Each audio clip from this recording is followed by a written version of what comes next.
All right, good morning. Welcome to episode 1. My name is Kaylee. This is my sister. My name is Megan. And it's fun right now because if you are currently listening to this, you know what the podcast is called, and we do not because at the time that we are recording this, we haven't even decided on a name yet. But we do have a vision for what this podcast is going to be.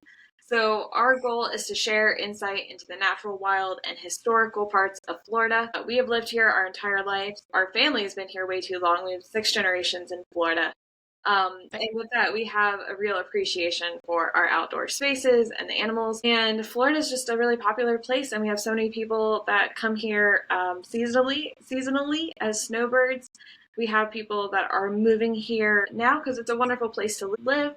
And our goal is to instill this next generation of Florida residents with a love and appreciation for Florida and its wild spaces and unique history. And if you're a resident like us, hopefully we can provide some insight into why things are the way that they are and what the history is of the places that we drive by and see all the time. You want to add anything, Megan? No, I mean, just really, people that have lived here, there's always going to be something. Anyone that's lived here for a while, I mean, doing this podcast is partially things that we already know, but also things that we are learning. This first podcast alone, I learned so many different things about the things that we're going to talk about today, and the things that Kaylee's going to talk about that I probably have no idea about. And so it's not just for, our current, it's for our current existing residents, but also anyone that's moving here to Florida, the next generations that are coming through, learn about the state that you're coming to. There's a lot of history in Florida. There is so many things to do. And as we all know, or most of us know, that Florida is just becoming very popular. And a lot of people are coming to Florida. And we just want to share some information that we have because we have, like we've said, been here for a while. So the format that we're going to be doing is on Mondays, I'll be starting off the week sharing a specific story, historical event, or unique location. On Fridays, Megan will be sharing some insight into a specific animal, wildlife feature, etc. This week, we're kicking off very selfishly with our hometown of Myakka. We'll be covering the history of the Myakka River Valley and how Myakka River State Park came to be at all. All right, so let's get started. So today, the Myakka River area spans 3 counties. The northern terminus is in the northeast Manatee County, nearly all the way up to Hardy County. It's very close to the county line. Its flow includes 2 main lakes, the upper and lower, which are near the Sarasota and Manatee County line, and flows through Myakka River State Park for 58 square miles before crossing into the Charlotte and eventually meeting the Charlotte Harbor. So we've got Manatee, Sarasota, and Charlotte counties represented in this episode. The Myakka River is 72 miles or 116 kilometers long for anyone who's not in the mile system. It's very well possible that the river is several million years old, but it's known for sure to be at least 1 million years old. So, yeah, right? So 1 million years old, and what we know now is the Myakka River existed in some form of a tributaries. Whether it was much bigger or smaller or a creek or anything, I'm not actually sure. During the Pleistocene period, which is a fancy word for the Ice Age, I had to look that up, 30,000 years ago, there would have been a whole slew of prehistoric mammals here. So we're talking, like, in Myakka, in that area, mammoths, mastodons, saber-toothed cats, giant sloths, tapirs, if that's how that's pronounced, horses, camels, and even the dire wolf. Too cool. I didn't. Mammoths? That's crazy. Yeah, mammoths in Florida, as well as numerous birds, fish, and reptiles, some of which still exist there today. The Florida Peninsula at this time would have been nearly twice as wide as it is now, because the sea level was several yards lower than it is now. So it would have just been so much bigger and higher. Okay, that makes sense. Yeah. Now, there's evidence of humans living in the Myakka area as early as 10,000 years ago. And by evidence, I mean a body was recovered. A full intact skeleton was recovered from the warm mineral springs and was carbon dated to 10,000 years old. The warm mineral springs, I have lots of, I think there's a lot of information on that, and I find it really interesting based on what I'm going to get to talk about that you mentioned the warm mineral springs, because there's a lot about the warm mineral springs that I think kind of goes in hand with Myakka State Park, and it's super interesting that that's where the first body, that was discovered. That's it's going to come up a couple times today, And also, I think it's going to end up getting its own episode. And it's funny too because I think growing up here, I was like, oh, the War Mineral Springs is where all the old peoples go. And now I'm like, I don't want to go to the War Mineral Springs, Jared. All right. So, like I said, evidence of people living here 10,000 years ago. The prehistoric men have lived here for thousands of years. They would have been hunter-gatherers, and the Myakka Valley would have provided easy transportation in dugout canoes and ample opportunity to hunt and fish. So basically, the Myakka River, it opens up into the Gulf in the Charlotte Harbor. So there would have been an opportunity to easily travel upland where it would be a lot harder to walk because you're walking through scrub palmettos and stuff. But because we don't have any written record of these people, we know relatively little of their beliefs, legends, and practices. Still, there have been lots of archaeological sites located in the vicinity of the river, burial mounds, and shell middens. That's also partially how they have come up with the date of like 10,000 years. Is like, yes, they have the skeleton of the one guy that was retrieved from the mineral springs, but there's also evidence that dates that back that long in the surrounding area. So I know that you said that they found one person. Maybe you didn't get that far into it, but do they believe that they would find more, or I think not really? the reason they were able to find that one is just the way that the minerals and stuff kept it intact. Okay, But yeah, that makes sense. Yeah. I'm sure there's more evidence, but it's also, Florida's kind of a weird place because, like, you got erosion. If you think about the fact that the peninsula has gotten smaller, like, talking about, 30,000 years ago, it was twice as big. Now, obviously, 10,000 years ago, it was even less. But, like, I can only imagine how much was lost to the Gulf and the Atlantic. Yeah, that's true. With rising. So it seems like there might have been people that were living there year round, and just like today, there were people that migrated seasonally. The first recorded Europeans to explore, or at least write about exploring the Myakka River Valley, was Ponce de Leon. So Juan Ponce de Leon landed initially in northeast Florida near the mouth of the St. John River, or modern-day Jacksonville. He and his crew then continued south down along the east coast of Florida, seeking gold and rejuvenating waters, or as we heard in all of our Florida history classes, the Fountain of Youth. There were supposedly rumors of a body of water with healing properties and a legendary river that flowed out from it that had similar healing properties.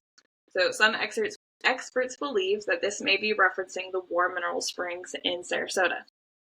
So it seems like there were conversations had, and obviously language barriers and all sorts of things and lost to time. But it seems like there were conversations had with like these sailors on these ships and like these healing waters, and the natives were like, yeah, we got those. And just how I'm picturing this being like, yeah, we've got those. And like Yeah, that's right there. talking about like the springs. It's also kind of crazy to think that like the old muddy Myakka River had all these healing properties and came from the Fountain of Youth. After surveying the harbor, Ponce de Leon's crew left, and they returned for a second time 8 years later in 1521. But this time they were met by natives that sailed out to oppose them, and there was a battle. He lost a lot of his men, and they returned to Cuba, where he died after because he had sustained an arrowhead to the thigh in battle. What's crazy about that is that if they hadn't met that opposition, if like the natives hadn't sailed out to oppose them, it's a solid possibility. Experts believe that the first settlement of Europeans in North America could have been in the Charlotte Harbor / Myakka River Valley. So instead, that happened in St. Augustine. So crazy to think about like how this area could have built up differently and how if things had played out differently. Instead, it kind of got ignored for a while, this little area. Wow. Yeah. So written history seems to skip about 200 years, but that doesn't mean that there wasn't much happening in the area, just that it wasn't written down. So the Calusa tribe called the area home, and we'll be diving into them more in future episodes. I just had to draw lines at some places, and so I want to give them a lot more time than I have in just the history of the Myakka River Valley. So for today's story, we're going to jump ahead 200 plus years to 1770. So we went from Ponce de Leon to 1770s, where Bernard Romans, a native of the Netherlands, was employed by the English to survey the region. In 1775, he published the first maps of Charlotte Harbor, which included two main tributaries draining into it, one labeled River Discovered by Author, and the other labeled Creek Discovered by Author. So the river discovered by the author is actually the Peace River, or what we call now the Peace River. The creek discovered by the author is what we now know as the Myakka River. What's interesting is at the time, too, they sounded to, like, check the depth and everything of the creek, and the Peace River they didn't bother with. And the idea is that they're, like, trying to figure out, like, how deep and how useful is this. Like, obviously, this Peace River is really big, but this creek seems kind of small, so, like, how far up can we go and all of that. So that's why we actually have more data about it, because that was actually in the map. Okay, now, there's going to be a lot of different spellings of Myakka in this research, and I thought about putting it all throughout and how it's spelled this way or that way, and instead we're just going to handle it right now up at the front. So the Myakka River, spelled M-Y-A, was not put on a map until 1845. That's the first time it seems published, and to this day, that is the name that has stuck. Insert lots of confusion and frustration. No one knows what the name Myakka means, or where or who it comes from. There are a few loose ends, and there's no easy way to answer this question. I actually have 7 different possibilities of where the name came from, how it's spelled, or why lined out. So we're just going to run through these really quick. According to some writings from Hernando de Soto's time in the Tampa Bay area, there was a, quote, Indian chief by the name Macacco, M-A-C-A-C-O. This would have been in the mid-1500s. So Hernando de Soto wrote about this chief and how his name was Macacco, and a lot of the area around there was Macacco. So there seems to be some parallels between Macacco and Myakka. I hear it. Some believe that it finds its root in the Timucua, I gotta work on that pronunciation, word for large, Myakka, for large, which is Myakka, M-A-Y-A-C-A. The Timucua were in North, M-A-Y. From 1776 to 1823, Lake Okeechobee was known on maps as Lake Myakko, M-A-Y-A-C-O, but later took the Muskogee name, which means big water. So that's Okeechobee, which is the Muskogee word for big water. A map from 1792 shows that it's known as the Peace River, being labeled the Myakko, M-I-A-C-O. Told you the spelling's ridiculous. To just throw everything through a loop, in 1823, there's a series of maps that label the Myakka River as the Esternal River. Esternal does have a clear meaning, unlike the other ones, which is without a sternum, meaning snakes and turtles. So basically, Esternal is referencing the abundance of turtles and snakes and reptiles, which, to be fair, is something rivers well known for even today. In 1843, Sam Reed, a surveyor, recorded the name Myakka, M-I-A-R-C-A, based on intel from members of the Seminole tribes. So that's what, the Seminoles were living there at that point, and they said Myakka. In 1845, Myakka was edited to Myakka, as we know it today, M-Y-A-K-K-A, and that's where it has stayed. However, to this day, and you know this, there are 2 distinct spellings for Myakka. So you've got Myakka with a Y, which references the river, and it references Myakka City. Now, Myakka City is not even in the same area that we're going to be spending most of our time talking about today. It's not where the state park is. Myakka City is off of State Road 70. It's 7 miles away from where the state park is, and it became popular as the railroad went in later in the early 1900s. The original settlement of everyone that moved to what is called Myakka is spelled with an I, M-I-A-K-K-A, and it's often distinguished now as being called Old Myakka. Yeah. So there's not a good reason as to why there's Y and why there's I, and any other podcast probably wouldn't get into it because it's silly, but this is our backyard. While we don't know why, we still feel very passionately that Old Myakka is Old Myakka, and it's different than Myakka City, and one has an I and one has a Y, and now you know too much about it without knowing any reason why. Anything else, and that's okay. So, moving on. So, in the 1800s, the area began to be settled by European settlers. I want to be super clear that there were native peoples here for at least 10,000. The Calusa tribe called the area home, and while I found it difficult to find exact reports of how many people lived here and which tribes they were from and all of those details, it seems that there was a large migration of Creek that came to the area after the Creek Wars in Alabama and the Ames. So, you had Prehistoric history wasn't written down, have no idea. We have the Calusa, which were the original tribes in this area, which, like, Calusa Brewing, if you're local, like, that's where they get that name from. And I want to dive way more into their history and stuff because they were pretty cool. They, were using the Gulf, they were hunting, all of that. We'll get into that in a future episode. Then you have a large migration of Creek tribes because they were being pushed out of Alabama.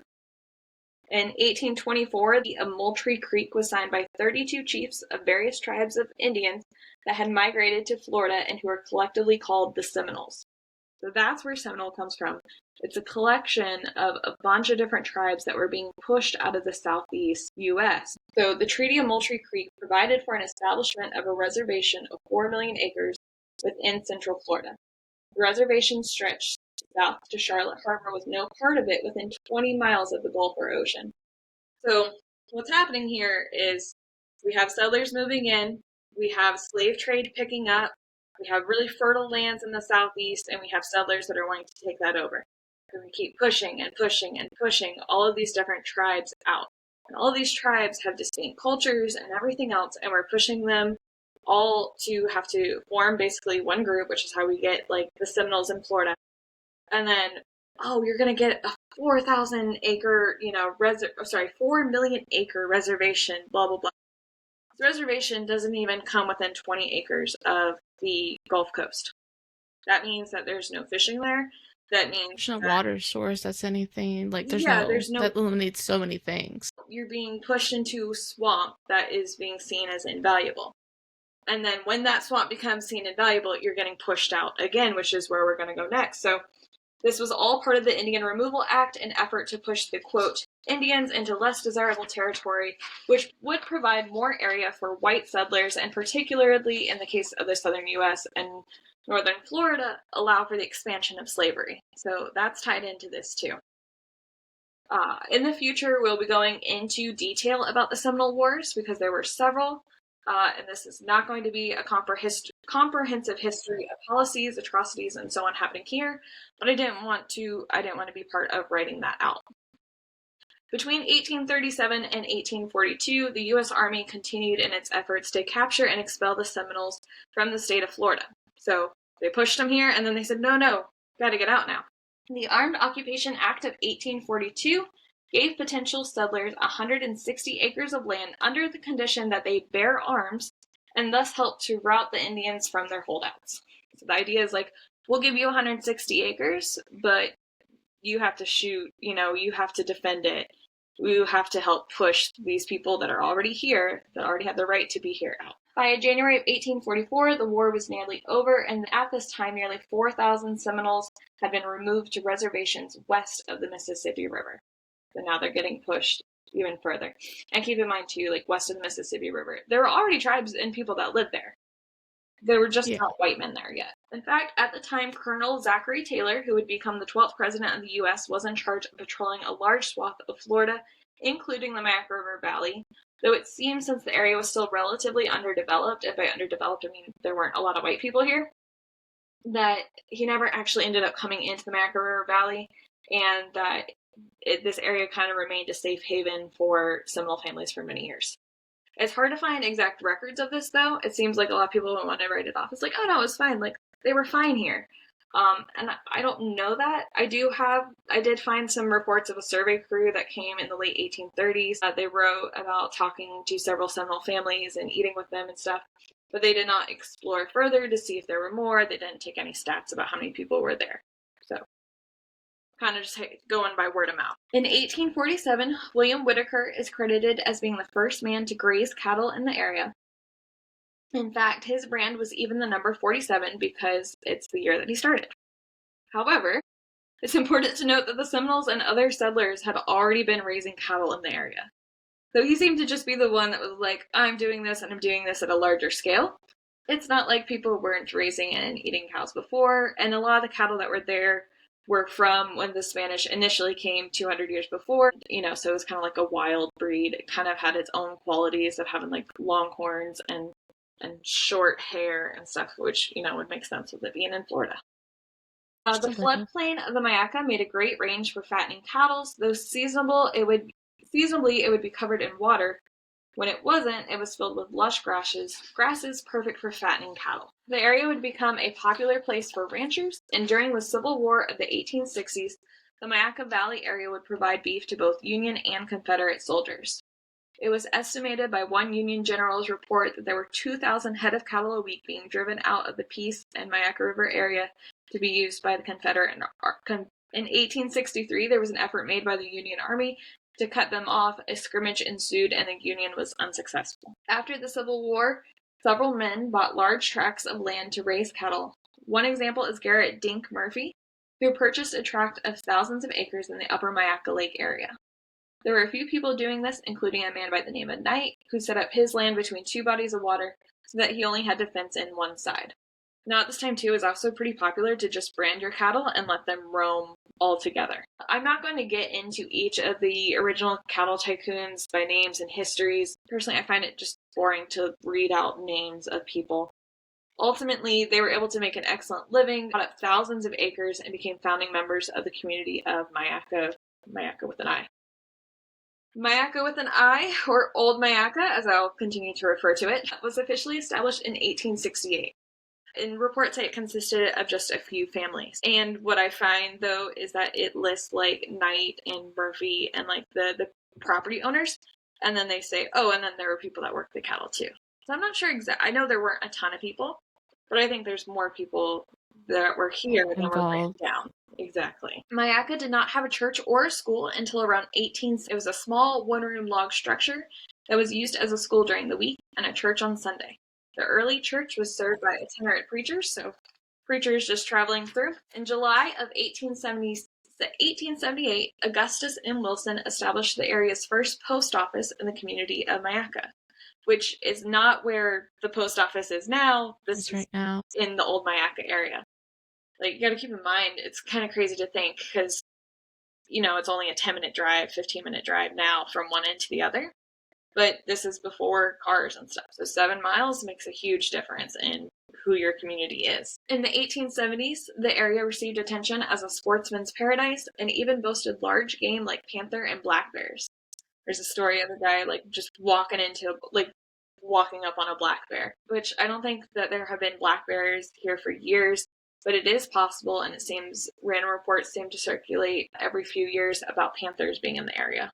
And you remember this from being a kid, like, every couple of years there's ranchers saying, hey, there's a panther, it's picking off my cattle. And either way, game was far more abundant in the 1870s than it is now, or than it would be even 50 years later. And then, like, the 1920s, there seems to be a huge shift where people go, there's not nearly as much game here. And, you know, it's going to happen with everything getting more developed. In the 1880s, the railroad companies bought large tracts of land and began establishing railroad routes. At this time, there was an influx of new settlers, including our relative, who bought land from the railroad in 1881. And I'll share a picture on the socials. Maegan knows exactly what I'm talking about. So in the house that I currently live in, which was built by my great-grandparents, there's several pictures, kind of like a museum wall or something, where it goes through the different generations, and on there is great-granddad Cook, which I think is our great-great, actually, who purchased from the railroad in 1881. And it's crazy. So at this time, the railroad was coming through, purchasing a bunch of land very cheap, and then whatever wasn't being used, they were able to sell out, and it created a huge influx of people, partially because there was now transportation here, and also because it was more affordable, because prior to this, a lot of people that were buying and owning land were buying, like, tens of thousands of acres at a time. A new church building was built in 1868 on 2 acres. Gus Wilson, who's the same guy who started the post office and acted as postmaster, donated an acre, which is where the church was built. And then a community member with the last name Rawls, also another popular name still out here, donated the neighboring acre, so right next to it, and that became the cemetery. So this is the Old Myakka Methodist Church. That it has a historical marker. If you're coming out or going in the north entrance of Myakka River State Park, you'll drive right by it. And fascinating, fun, morbid fact, most of our family's buried in that cemetery. I said this was a selfish episode. I forgot. I was like, where is this going? And then I was like, yeah, this is where this is going. Okay. The church was a community effort. It was designed, built by, and even the materials were cut/donated by community members. So, like, you've got the guy that's donating the land for the church, the guy donating the land for the cemetery. You've got community members designing what it's going to look like. Someone saying, "Hey, cut the lumber down on my land. Okay, I can put in time to work." So it was truly a community effort, which is really, really cool. The 1880s is generally described as a land buying frenzy, and during the 1890s, a great amount of cattle raised on the plains of the Myakka River were sold and shipped to Tampa and Cuba during the Spanish-American War. So once again, like, this area is known for its cattle. It was providing food during the Civil War, the American Civil War, and now it's being providing food for the Spanish-American War and stuff as well. And also, that's going to be bringing a lot more money into the area than there would have been before. A 1897 township survey reported 44 families, with the majority of them being farmers. So, Megan, I'm going to have you pull up the picture I sent you. Okay. Now, I want to point out, this is just a one-page report and only focuses on the white men in the area and their occupation. So this is just talking about the white land-owning men. But it was still really interesting to see names that I'm familiar with today and the name of who I believe is our relative roughly 5 generations back. So do you see the name Cook on there? I do. I think, and I've got to double check, that is our relative. And then... No, really? Yeah. But also, I mean, look at that. Can you list, like, any names on there that you recognize as, like, friends and people we know? I mean, the Wingates are on here twice, and so I imagine that one of those, at least one, would be of relation to friends and stuff out here, which is pretty crazy. Yeah. It makes sense, but it is absolutely crazy to think about. Exactly, and it's like over 100 years ago. Crowley was another name that, like, really stood out. There's a bunch of names that are, like, names of roads out here now. You know, like, I was going to ask, is Crowley that same Crowley? Road. Do we know? Yep, Crowley, exactly. Okay. So it's all related, but it's neat that, you know, there's those ties.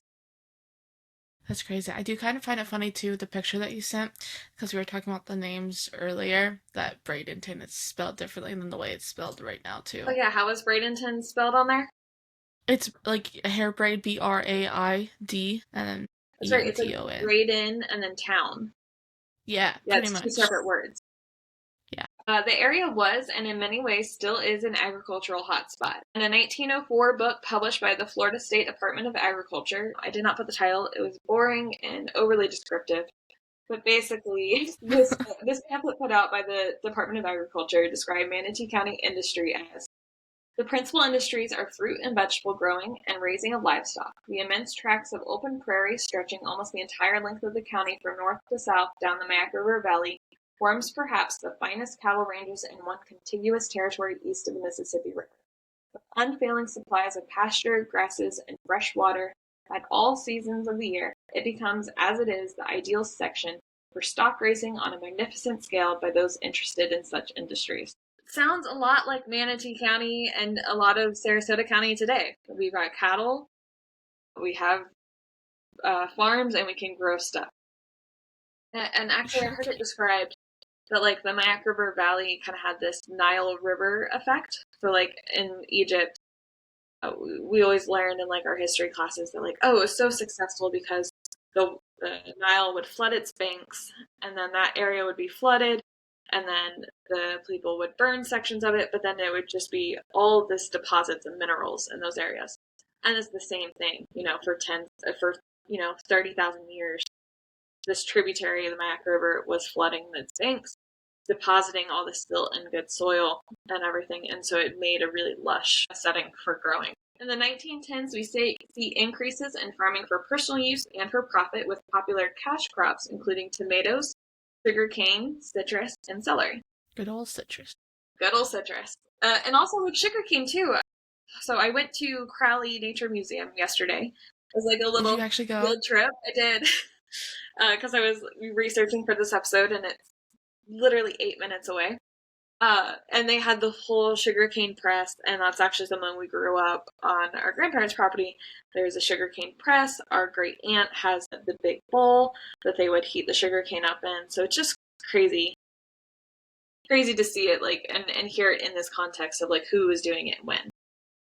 Now, in 1910, Bertha Palmer, wealthy Chicago businesswoman, decided she wanted to be a rancher and purchased a large tract of land, which was called Meadowsweet Pastures, and was located very near the Myakka River and like near the Myakka lakes and stuff. So you probably know Palmer from like, the roads in Sarasota. Bertha Palmer and her family were super instrumental in investing in Sarasota real estate and developing the area, and she even bought 17,000 acres out in Miakka to raise cattle. I also thought it was kind of interesting because we know how sometimes people can be about foreigners coming in, and she was coming in from Chicago, and she started doing things a lot differently and kind of revolutionized the way that ranching was being done in Florida and really modernized it. So this included setting up dip vats, so literally tanks. Yes. Yeah, to dip the cows in for the ticks. She also got really big into corn production and corn storage, so that way cows could be fattened up faster. And because there were so many cows, the land could only support so much. She's like, we need to be feeding them more and everything else. So she really modernized Florida ranching. She started setting up fences and kind of changed it from this whole like, oh, we just let them all out and then we round them all back up to like, no, they're going to have certain pastures, we're going to rotate, etc. So we will come back. Her story does not end there, but we'll come back to her shortly. In 1914, the community had grown enough to warrant the building of a separate schoolhouse. It was the first schoolhouse in Manatee County to be built using school bonds. The 2 acres surrounding the school were deeded to the county once again by friend of the community, Gus Wilson. So postmaster donated the church, also deeding land to the county so that the school can be provided for. So like I said, this school is the first one that's going to be supported or supported by Manatee County tax dollars. And this is currently located in Sarasota County off of Wilson Road. It's a historic schoolhouse. You can look it up. I stopped by there yesterday to look at the sign and everything. Literally just around the corner from the house that we grew up in. So we've driven by it. It's really adorable. Definitely worth checking out. Professor Lee Hall was hired for $55 a month. Most teachers generally resided with the residents of the community at that time, and school was only in session for 5 months out of the year, as otherwise pupils were helping with crops, etc. So I looked it up. That $55 a month would be about $1,700 today. But you're only getting paid for 5 months of work. So still not a livable salary. I don't know why, honestly, I don't know why I'm surprised by the 5 months, because that makes total sense. Like, it makes sense. I don't know why I'm really surprised by that. But you said $55 a month, or? Yeah, he said he was getting paid $55 a month, which is about $1,700 a month. So it would be about a $32,000 salary today. So not good. I mean, not great. Not great. He does. I guess living was paid for because you're living with the local families. And I don't know if you remember this, but there are actually stories of our great grandma Betts walking to this schoolhouse. Yeah. Yep. Not uphill in the snow both ways, though. I was going to say, is anyone going to say it? The school was disbanded in 1944. The building is still kept up. It has a beautiful marker, and it's still used for community meetings. But at the time, the school just ended up, it was more useful to send students to other schools that had at that point started. In 1921, a bill of separation was put in place, and Sarasota County was established. So the county line is weird, and this is why I was saying this school was the first Manatee County school, but it is now located in Sarasota County because at the time, Sarasota County did not exist.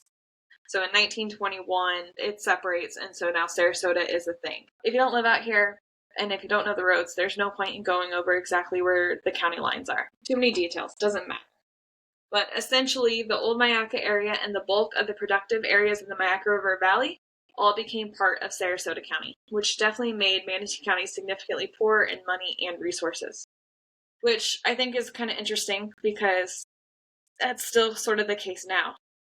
Sarasota is definitely a wealthier county, and I didn't pull the stats of like where things are now, and I'm sure that there are multiple factors. Sarasota's got like Siesta Key, so there's a lot of factors that go into this. But I do think it's interesting that this thing that happened 104 years ago and really made a huge dent where we're like, okay, yep, Sarasota's very wealthy, and Manatee's got resources, but it definitely lost a lot there. Can still have those impacts. You can still see those impacts now.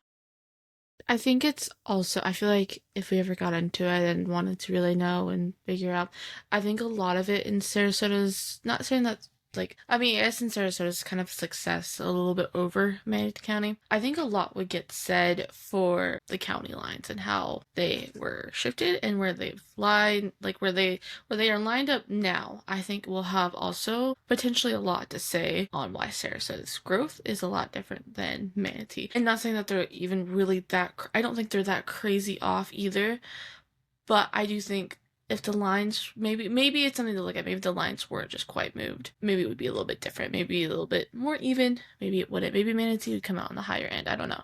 Well, it's definitely But I think it could be. interesting.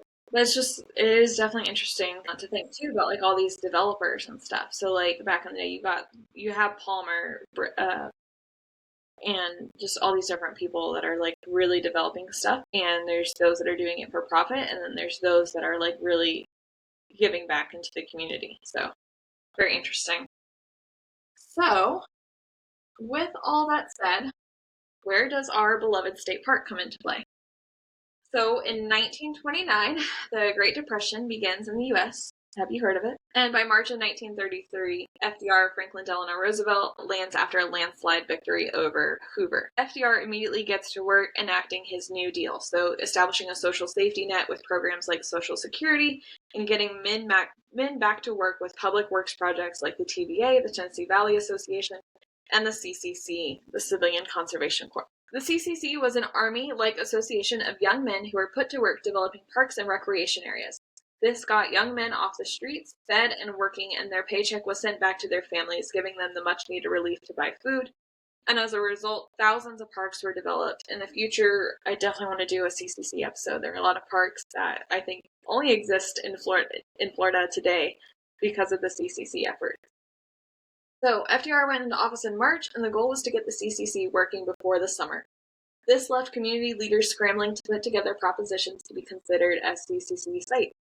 So basically, all these different communities can submit, like, we want this to become a park, this is the plan, and then they could have the CCC sent to them to develop it. So Sarasota was no exception in this. Community member Arthur B. Edwards, a native of Sarasota and a local developer, led the campaign for a park and CCC company in the Myakka River Valley. He had held many political offices in Sarasota, including 2 terms as mayor during the early 90s. One of his problems was finding land that could be dedicated as a park and not just commercialized. So he's like, well, this is an opportunity to have a park, but technically there's no land set aside for this yet. So he can't even like send in a proposition because he's got to acquire the land. So he was a developer, so this is his bread and butter. He's like the perfect guy for the job. He made a case for the state to purchase Bertha Palmer's 17,000 acres. So Bertha Palmer bought that in 1910, developed it. She passed away in 1918. So now we are looking in the 90s. At least half that, good portion of that property had fallen into foreclosure. He's like, let's buy it. We can buy it cheap. You know, it's behind on taxes here, blah, blah, blah.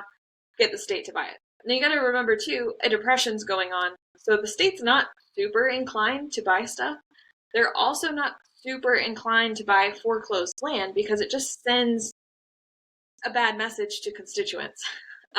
Yeah. He does eventually get that to happen, and the state buys it. The momentous acquisition was completed in June 1934. So then he was pursuing another tract of land, and I want to say, this guy Edwards came up a lot, and he did a lot of things. I'm sure there were many other people behind the scenes, and there have been many people for years saying that, like, we need to protect this area. This area is special. And that was coming from farmers and ranchers. That was coming from hunters and outdoorsmen, sportsmen, just residents. Like, there have been people saying for a long time, like, this area is special. So after the state acquired that 17,000, we started talking to Bertha Palmer's sons, who ended up donating another 1,800 acres as a memorial to their mother. On October 3rd, 1934, her sons Honore and Potter, and now that I'm looking at it as a name, in Sarasota, it's called Honore. It is a road, and it's named after this guy, or this guy's uncle. I don't know if it's actually pronounced Honore. I think it's French. I'm sure it's supposed to be Honor or something much prettier sounding. But old habits die hard, so we're going to say Honoré and Potter Palmer deeded 1,920 acres of land to the state for a park upon the express condition that the land conveyed shall be used only as a state park and or game preserve and for no other purpose. When Army officers came to survey the land and plan the project, they were concerned about malaria for obvious reasons. So they got the land, the Army's coming out to survey it, like, okay, where can we put the camp? Where will the guys be able to work? What are they going to be able to do? And they're like, dude, malaria. And Edward's answer, and he is a salesman, well, during 10 months of the year, the area is practically free from mosquitoes. Practically. Practically free. Not even fully, just practically. Yep. I thought you'd appreciate that. This is obvious to lie if you are listening from out of state. There's maybe 2 months of mosquito, or 2 months of less mosquitoes. Less, yeah. Not even never. So, in November of 1934, the CCC arrived and set up camp. Conditions were pretty atrocious, with reports of rattlesnakes in camp and in tents, malaria, and even desertion. So some of the guys got here and were like, this is way too primitive. This is ridiculous. I'm out. I'll take the Great Depression. So, despite that, the project persisted, and they made great progress, setting up telephone lines, putting in fire breaks, etc. Now, there is some things that they did that were very 1930s and very outdated practices that might have caused more harm than good. But overall, I think we can argue that having a park and having this area protected and having buildings that make it accessible and roads that make it accessible are all really good. Some of the things they were super, super concerned about fire suppression. So at the time, the belief was like, fire bad. Fire burns things, we put money into things, fire bad. So we will do everything we can to stop fires. So they dammed waterways. They also were known for like killing any venomous snakes they came across because like, well, people are going to be here. We don't want venomous snakes. Well, we now know that fire, venomous snakes, all these things have a really important role in the ecosystem. So that, just there's always another side to things, and not everything that they did was perfect. And they were making really good progress on everything. But in 1935, there was a problem when the local community caught wind that the current white CCC crew was going to be replaced by an all-black regiment. So, keep in mind, the U.S. at this time is segregated, especially the South is segregated. And so there were civilian conservation crews, white men and black men, and at the time, it had been an only white crew. So in 1935, they're going to switch the crews out, which is something that they did. That way, one of the perks of being part of this is like, you get to travel, you see things, you don't have people getting burnt out or too comfortable in one camp. So not everyone, but a lot of people protested. A lot of very vocal voices protested to the county in Sarasota that we will not have this regiment come in. We will not. We want our white regiment, blah, blah, blah. CCC and the government said, okay, well, if you don't want them, they won't be there, but no one's going to be there. So work completely stopped. And I respect it. I respect that too, yeah. Yep. Good for them. Period, queen. More progressive than I expected to read. And so, after a couple months of no work being done, the community conceded and said, doesn't matter. And that black regiment came in and kept getting work done. Now, the CCC disbanded at the start of World War II because all of these, young, able-bodied young men went to fight in World War II as opposed to working in the parks, and that was pretty much the end of the Civilian Conservation Corps. Now, many of those CCC structures that were built in Myakka are still used today, such as the Visitor Center, 2 picnic pavilions, 5 rental log cabins, roads, and trails. So, you can stay in one of the cabins that the CCC built. That's cool. Yeah, and there's definitely some information out there about it. The structures are really cool. I think there's at least one that's falling into disrepair, which is definitely something that's worth considering. Like, these buildings were built 90 years ago. Yeah. They need to be upkept. That's super cool. I definitely recommend going and seeing them. I think it's neat. Everywhere you go, there's different structures. But I think it's really cool the way that they use the local plant life. So, a lot of the stuff's made out of the palm trees. And the cabins are made out of the palms and stuff. So, very, very cool to check that out and see it. All right, and that pretty much brings me to the end of the history of Myakka River State Park and the Myakka River Valley. I would definitely say come out here and check out the park. So besides the CCC stuff, you can see the Myakka River, you can see the lakes. It's a great place to see wildlife. We also have a really cool suspension bridge. You can tell I'm at the end of my script because I'm saying that a lot. But there's a cool suspension bridge, which is one of only a couple hundred in North America, maybe even less than that, where you can like go up and see out and across. And it's not that it's super, super tall because Florida's really flat, but you can still see really far. It's a beautiful drive. It's a beautiful bike ride.